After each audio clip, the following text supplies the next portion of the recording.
Naniniwala ako that the best time to address the climate crisis was decades ago, and the second best is now.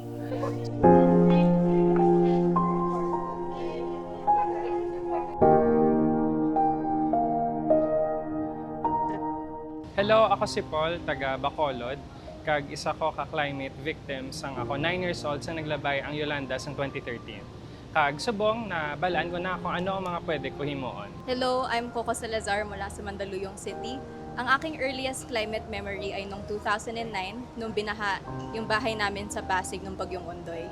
At sa mga susunod na taon, patuloy pa itong mangyayari hindi lamang sa amin, kundi sa mga extended family members ko na nakatira sa Marikina at sa Samar. Ako si Nicole, taga Bicol. Puon kadto pa, igin pa ako, hanggang ngawan, 23 na ako. Naranasan na nato Bagyo. Pirmi sa Bicol, countless of typhoons every year. Makasig na uran, makasig na angin, bana washing machine. Ada tubig, ada kuryente.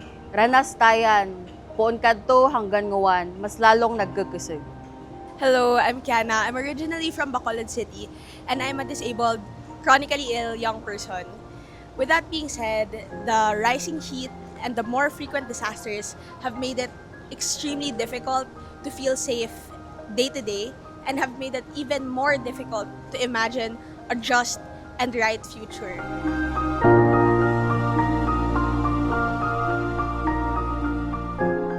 Pagtulok ta sa mga bata nga mga biktima lang sila sang mga bagyo, sang mga heat wave, kundi sila man mismo mga tao, mga pamatanon, mga parte sa aton sosyedad nga pwede man makaobra sang ilang espasyo, pwede makaobra sang ilang mga proyekto para sa ilang mga komunidad. Parte ng ginagawa namin sa Kabataang Resilient Program ay makapagtulungan sa mga kapwa namin kabataan sa pagbuo ng espasyo kung saan pwede pa nilang ipagpatuloy yung mga ginagawa na talaga nila sa kanilang mga local communities.